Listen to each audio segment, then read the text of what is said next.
Hello दोस्तों, आज पहुंची मैं पुजार गांव में और आप लोगों को सुबह का प्रणाम। और आज है सावन का पहला सोमवार। और तो सभी ने सुनने में आया कि सिद्धेश्वर पीठ मतलब सिद्धेश्वर मंदिर में बहुत ही अच्छी मंदिर है। और इस मंदिर के बारे में मैंने बहुत ही अच्छी वो सुने कि वहाँ जो भी जाते हो मनोकामना पूर्ण होती है। तो मैंने भी आज सोचा कि आज पुजार गांव निकलती हूँ और सिद्धेश्वर पहला सावन का सोमवार है और मैं वहाँ जल चढ़ाती हूँ। तो आज मैं सिद्धेश्वर मंदिर में जल चढ़ाने आई हूँ। और बाकी तो अब पंडित जी बताएंगे कि यहाँ की क्या क्या है विशेषताएं और कैसे कैसे है मंदिर की क्या क्या कैसे कैसी यहाँ की मनोकामना और क्या क्या मनोकामना लेके लोग आते हैं यहाँ। और सिद्धेश्वर महादेव की बहुत ही भव्य मंदिर है पुजार गांव में। और बहुत ही अच्छा वो है लोकेशन यहाँ का, जब देखा तो बहुत ही सुंदर लोकेशन है।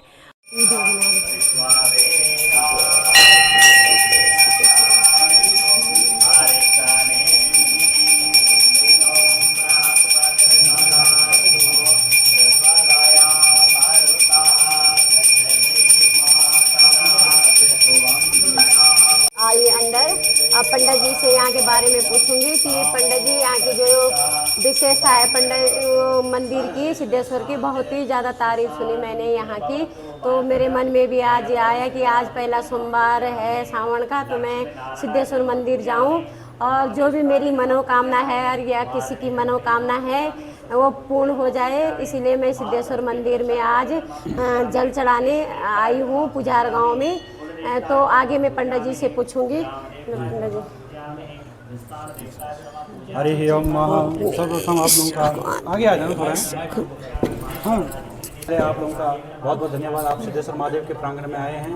भगवान सिद्धेश्वर महादेव आसु तो भगवान सिद्धपीठ स्वयंभू हैं भगवान सिद्धेश्वर महादेव। और यहाँ पे श्रावण के महीने हर श्रावण, ऐसा नहीं कि यही श्रावण, हर श्रावण जितने भी श्रावण आते हैं, जितने भी साल में आए, बहुत सिद्ध मतलब पवित्र स्थल है।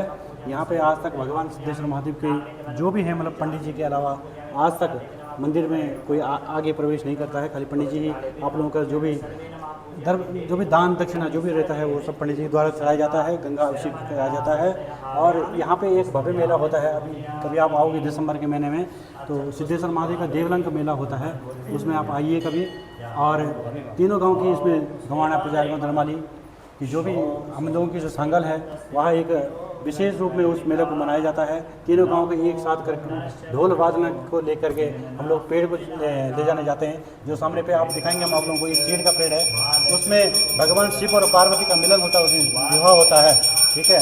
और इस मेले को हम लोग भव्य और दिव्य रूप देते हैं। ये ऐसे भगवान सिद्धेश्वर महादेव की हर मनोकामना पूर्ण करें। आपका शुभ नाम? अन्नपूर्णा नौटियाल जी का भगवान सिद्धेश्वर महादेव हर मनोकामना पूर्ण करें। और ऐसे ही आप आते रहे। यहाँ पे हर चीज़ का विशेष महत्व है। घरे का अलग महत्व है, शिवरात्रि का अलग महत्व है, मेला का अलग महत्व है। तो हर चीज़ का अलग अलग वर्णन है।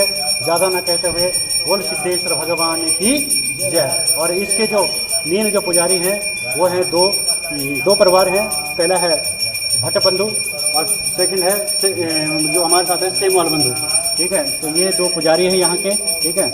बाकी ज़्यादा ना कहते हुए बोल सिद्धेश्वर महादेव की नमः। कहते हैं कि ध्याये नित्यम महेशम रजतगिरितम चारु चंद्रावतंतम रत्नांकल्पोजलागम प्रतिमिरविराट वेतिहासम प्रसन्नम पद्मासीतम समन्तातम मृगणे व्याघ्रकीर्तिकानाम विश्वादम विश्व निकल भैरणम पंचभक्तम त्रिनेत्रम। बोल सिद्धेश्वर भगवान की नमः। पार्वतीपतये हरे हरे महादेव शंभो। स्वस्ति न इंद्रो विदस्रवाः स्वस्ति नः भूता विश्ववेदाः स्वस्ति न सारस्वती स्वस्ति नो पाल जी पंडित जी मिले हैं। और पहले मुझे भट्ट पंडित जी मिले, दो पंडित जी हैं यहाँ के।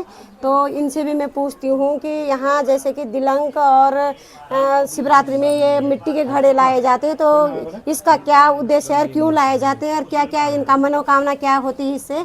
तो सेमवाल जी पंडित जी बताएंगे आगे पुजार गाँव के। धन्यवाद। आपका चैनल गंगा यमुना जो यूट्यूब चैनल पहाड़ी ब्लॉग जो चैनल है, आपका धन्यवाद। आप सिद्धेश्वर महादेव की तपस्थली पर पहुंचे। सिद्धेश्वर महादेव ये सिद्धपीठ है। यहाँ पर सिद्धेश्वर महादेव की सबसे बड़ी खासियत तो ये है कि ये स्वयंभू लिंग है, अपने आप में स्वयंभू है, किसी ने स्थापित नहीं किया, पैतृक है। और इसका इतिहास जो है हज़ारों वर्ष पुराना है, यह आज का नहीं है। इसका इतिहास हजारों वर्ष पुराना है। और इसकी सबसे बड़ी खूबी विशेषता ये है, इसके गर्भगृह में आज तक 2 पुजारियों को अलावा किसी ने प्रवेश नहीं किया। जो आदमी गंगा जल लाएगा पुजारी के द्वारा ही चढ़ाया जाएगा, संकल्प भोग उसी के द्वारा चढ़ाया जाएगा।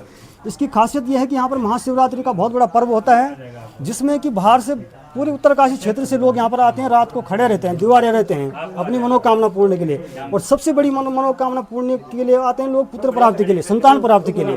तो आज तक जो भी यहाँ पर शिवरात्रि के दिन आया और रात भर जागा है, उसको यहाँ पर पुत्र प्राप्ति हुई, संतान प्राप्ति हुई है। और बैसाख के संक्रांत को यहाँ पर चढ़ते हैं, जो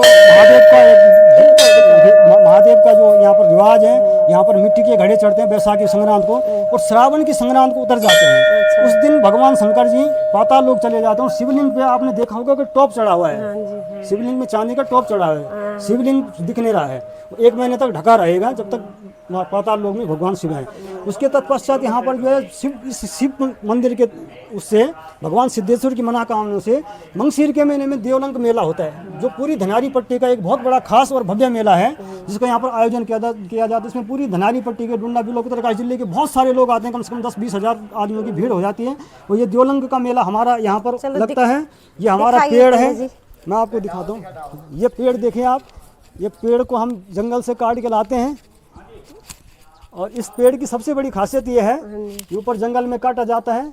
जब ये पेड़ काटा जाता है तो इसकी जो ऊपर की टहनी है, आप उसको नजर करो, ऊपर की टहनी अगर वो टूट गई तो दूसरा पेड़ काटना पड़ेगा। वो टूटना नहीं चाहिए, चाहे 3 पेड़ 4 पेड़ कट जाएं।